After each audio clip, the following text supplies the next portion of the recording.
অনেক কিছু না জেনেই বেরিয়ে পড়া। জানতাম না এখানে এখন বন্যা। এই জলের মধ্যে দিয়েই আমাদের গাড়ি নিয়ে যেতে হয়েছিল।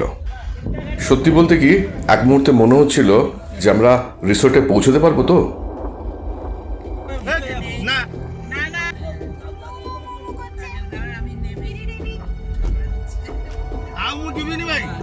ফ্যামিলি নিয়ে আপনি এই রাস্তায় থাকলে কি করতেন জানি না, বাট আমাদের এগোতেই হয়েছিল, কারণ ওপারে অপেক্ষায় ছিল এক অন্য অভিজ্ঞতা আমাদের জন্য।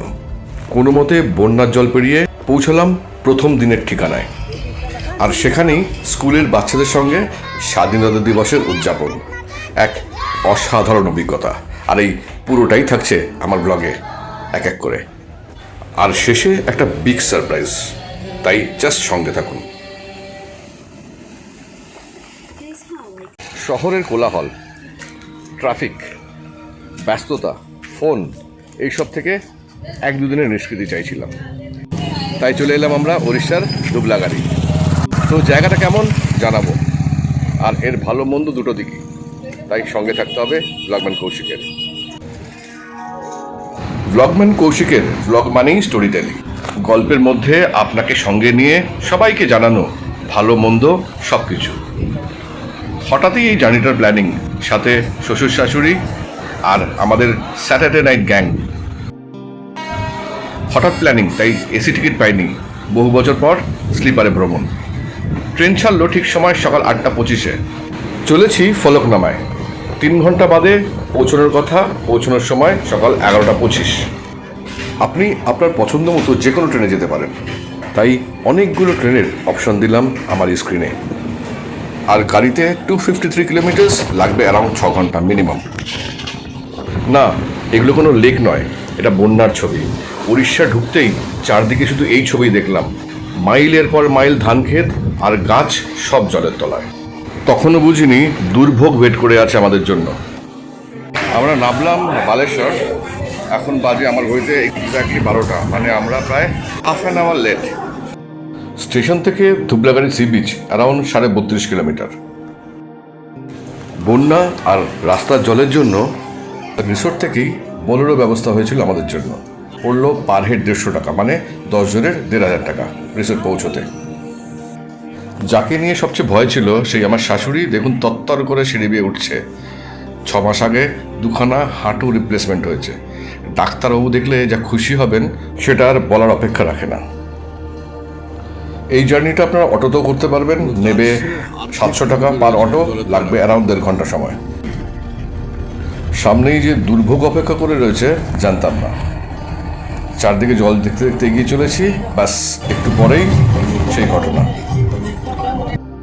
মাঝ রাস্তায় গাড়ি থেকে নেমে পড়তে হলো আমাদের সবাইকে, মানে গাড়ি দাঁড় করাতে হলো, বিকজ অফ ফ্লাড। রাস্তা বন্ধ, এক সাইড করে গাড়ি ছাড়ছে, সমস্ত লাইন দিয়ে এখন আমাদের গাড়ি দাঁড়িয়ে গেছে। সাংঘাতিক অবস্থা। দেখুন রাস্তার কি অবস্থা, বন্যায় রাস্তায় জল উঠে এসছে।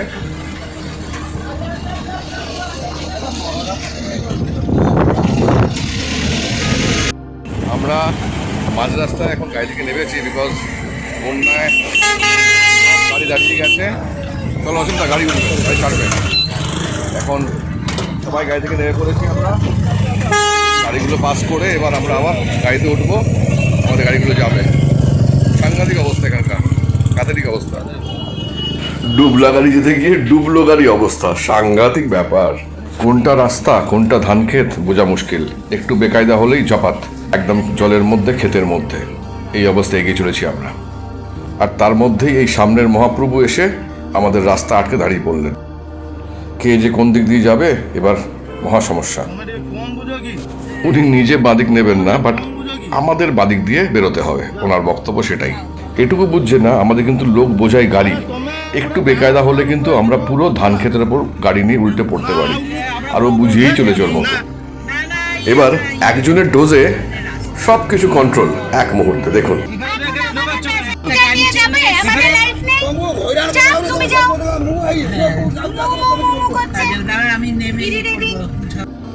ব্যাস মুহূর্তে সব কিছু কন্ট্রোল, এগিয়ে চললাম আমরা।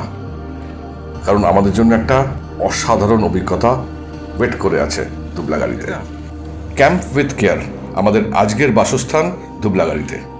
তো চলুন চট করে ভেতরটা একবার দেখে নেওয়া যাক জায়গাটা কেমন। Breakfast, lunch, evening snacks, dinner আর থাকা নিয়ে দিনে মাত্র 2200 টাকা। ওয়েলকাম ড্রিঙ্কস, ডাবের জল। ওয়াও, ক্যা বাত। এই সামনেরগুলোই আমাদের ক্যাম্প বা রুম। তো দেখা যাক রুমগুলো কেমন। খাওয়া দাওয়া নিয়ে এই টাকায় বেশি কিছু এক্সপেক্ট করা ঠিক নয়। তো রুম মোটামুটি সাধারণ, ক্যাম্পে যেরকম হয়। অ্যাডভান্টেজ একটাই, সঙ্গে অ্যাটাচ বাথরুম আছে, এসি আছে, and that is the positive part. একদিনের জন্য গুড এনাফ। চাইলে আপনি টেন্টেও থাকতে পারেন। এই সমস্ত মেনু খাওয়া আপনার জন্য থাকছে। ভাড়া মাত্র 700 টাকা পার হেড পার ডে। এবার শরীর মন দুটোকেই শান্ত করা দরকার, তাই একটু। আর লাঞ্চ এটা ভাত, ডাল, সবজি, একটা ভোলা ভেটকি ফ্রাই, অ্যান্ড আমি নিয়েছি পমফ্রেট আর ওরা নিয়েছে ক্র্যাব। এটা আজকের লাঞ্চ। তবে একটা কথা বলে রাখা ভালো, এই টাকায় menu and food quality is good, but test অতটা ভালো না, বলতে বাধ্য হলাম। খাবারের টেস্টে রেটিং দিয়েছি কম, বাট কেয়ার বা আতিথেয়তায় 10-এ কিন্তু 8। লাঞ্চ সেরে এখন আমার ঘড়িতে বাজে 5:15। এখন আমরা একটুখানি যাচ্ছি বিচের দিকে আমাদের রিসোর্ট থেকে। দেখি কতক্ষণ লাগে। এরা তো বলছে 150-200 মিটার। লেটস সি এটা কতক্ষণের রাস্তা, তাহলে আপনাদের বুঝতে সুবিধা হবে। তো চলুন যাওয়া যাক ধুবলাগাড়ি বিচ। উড়িষ্যা বললেই তো মাথায় আসে পুরী, কোনারক, চিল্কা এগুলো। আর ধুবলাগাড়ি কেমন চলুন জানা যাক একসাথে আজকে। অসীমদা সামনে হেঁটে চলেছে আর পেছনে বাকি গ্যাং। হ্যাঁ, এখান দিয়ে জাস্ট মিনিট 5-এর হাঁটা বলা যেতে পারে আমাদের হোটেল থেকে। এখানে কিসের টিকিট? গাড়ির পার্কিংয়ের? ওকে, কত পার্কিং ভাড়া এখানে? কার আছে তোমার 50 টাকা, বাইক আছে 20 টাকা। ঘন্টা? ঘন্টা না, আনলিমিটেড সারাদিনের? ওকে।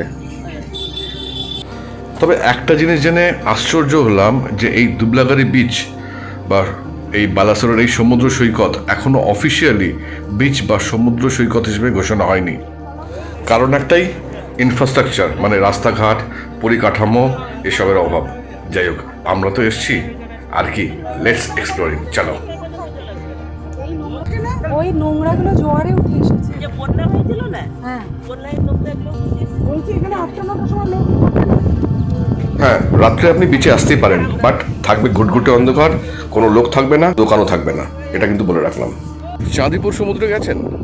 চাঁদিপুর সমুদ্রের স্পেশালিটি হচ্ছে যখন ভাটা আসে তখন সমুদ্রটা বহু দূর চলে যায়। ঠিক সেম এখানেও সমুদ্রটা বহু দূর চলে গেছে এখন ভাটা। জানি না কতটা বোঝাতে পারছি, বাট দেখলে আশা করি বুঝতে পারবেন। এখানে আপনি কয়েক মাইল কিন্তু হেঁটে যেতে পারেন সমুদ্রের ওপরে।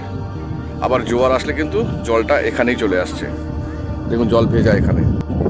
আর যেহেতু চাঁদিপুর খুব কাছে, এটার অ্যাম্বিয়েন্সটা অনেকটা আমার চাঁদিপুর লাগছে, সি বিচটা অ্যাটলিস্ট।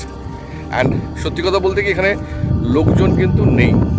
একদম নিরিবিলিতে আপনি সি বিচে থাকতে চান, এনজয় করতে চান, তাহলে কিন্তু জায়গাটা ভালো। হ্যাঁ, এবার যদি আপনি এন্টারটেনমেন্ট চান, প্রচুর গেমস চান, প্রচুর বইমেলা চান, তাহলে কিন্তু জায়গাটা আপনার জন্য নয়। সো এটা বলে রাখলাম। দেখতে পারা যাচ্ছে সমুদ্রটা কোথায়? ওই দেখুন দূরে একজন লোক দাঁড়িয়ে আছে। আর এটাই কিন্তু এই ধুবলাগাড়ি বিচের বিশেষত্ব। আর সব থেকে যেটা ভালো লাগছে, যেটা এখনকার দিনে আমি দীঘা বা এইসব জায়গায় মিস করি, সেটা হচ্ছে এই ঝাউবন। একদম ঝাউবনের ধারে সি বিচ, প্রাকৃতিক সৌন্দর্য আছে, নীরবতা আছে, অ্যান্ড সঙ্গে আপনার সমুদ্র আছে। 4 বছর বাদে এখানে কিন্তু হয়তো লক্ষ লক্ষ লোকের ভিড় হয়ে যাবে। বাগদা বিচের নাম শুনেছেন? ওই ডান দিকে বিচে যে বাঁকা মতন জায়গাটা দেখা যাচ্ছে, ওইটা হচ্ছে বাগদা বিচ। এখান থেকে কয়েক মিনিটের রাস্তা। দাদু নেদারল্যান্ডসে নাতির সাথে গল্প করতে ব্যস্ত, দিদা ঠাকুমা নিজেদের মধ্যে গল্পে ব্যস্ত। আর এখানে ওয়াটার স্পোর্টস বলতে ওই একটাই ব্যাটারি কার, বাস মোটামুটি 100 টাকা দিলে আপনি ঘুরে আসতে পারবেন গাড়িটা করে। অ্যাজ এক্সপেক্টেড, দীপা একটা চট করে এই গাড়ি নিয়ে চক্কর বেড়ে গেল বিচে। তারপর আমি আর দীপা বেরিয়ে পড়লাম সমুদ্র মন্থনে। লাল কাঁকড়া খুব একটা দেখতে পেলাম না, তবে চারদিকে শুধু ঝিনুক আর ঝিনুক। আর এই দেখুন না, কেউ একজন সুন্দর একটা মন্দির বানানোর চেষ্টা করেছে এখানে, আর চারদিক ডেকোরেট করেছে ঝিনুক দিয়ে। আর তাই দেখে দীপাও শুরু করে দিল ঝিনুক ঘোরানো। এই ভদ্রলোক তো কষ্ট করে উনি গেছিলেন সমুদ্রে, বাট উনি একটাও মাছ পাননি। দেখতে দেখতে হঠাৎ করেই নেমে এলো অন্ধকার। এরপর ডে 2, আর থাকছে ধুবলাগাড়ি সি বিচে ইন্ডিপেন্ডেন্স ডে সেলিব্রেশন, তাও প্রথমবার, আর সেটার সাক্ষী আমরা। ভুলেও মিস করবেন না, জাস্ট সঙ্গে থাকুন।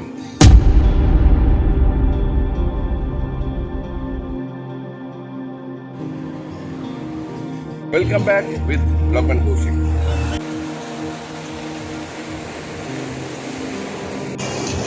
সুপ্রভাত সবাইকে। আজকে 15ই আগস্ট।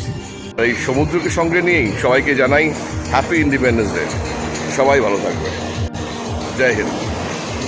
খুব ভালো লাগলো। জয় হিন্দ। হ্যালো, ভারত মাতা কি জয়। এখানে আসার আগে যেটা স্বপ্নেও ভাবিনি, সেই ঘটনা ঘটতে চলেছে আমাদের সামনে। হ্যাঁ, ধুবলাগাড়ি বিচে প্রথমবার ইন্ডিপেন্ডেন্স ডে সেলিব্রেশন, আর তার সাক্ষী আমরা। আর এই সুযোগ কে ছাড়ে বলুন তো? তাই আমিও জুড়ে গেলাম ওদের সঙ্গে,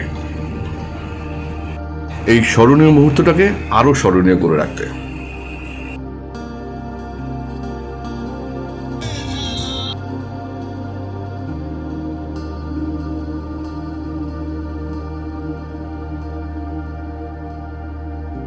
আর এই লেখা কমপ্লিট করে ভারতবর্ষের ম্যাপে আবির ছড়াতে ছড়াতে পেছন দিয়ে শুনতে পেলাম কিছু শব্দ, মনটা ভরে গেল। আর এই দৃশ্যটাই আমার জীবনে একটা স্মরণীয় অধ্যায় হয়ে থাকবে আজীবন। এবার সব রেটিং ফিটিং বাদ। ধুবলাগাড়ি তোমাকে আর এই বাচ্চাগুলোকে আর এখানকার সমস্ত মানুষকে আমার তরফ থেকে 10-এ 10। শুধুমাত্র এই দিনটা উপহার দেওয়ার জন্য তোমাদের কোনো দিন ভুলতে পারবো না।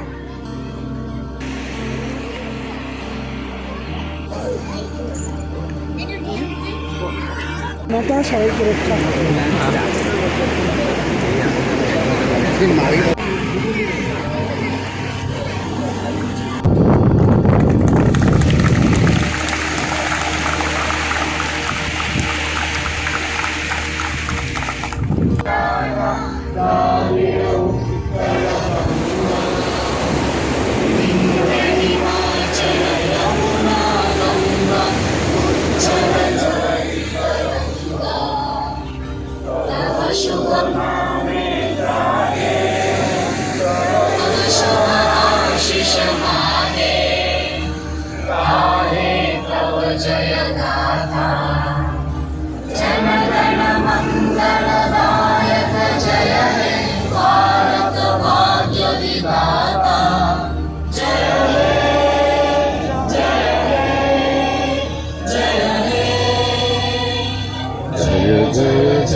তো কেমন লাগলো আপনাদের এই ধুবলাগাড়ি বিচে ইন্ডিপেন্ডেন্স ডে সেলিব্রেশন, তাও প্রথমবার, তার সাক্ষী থেকে?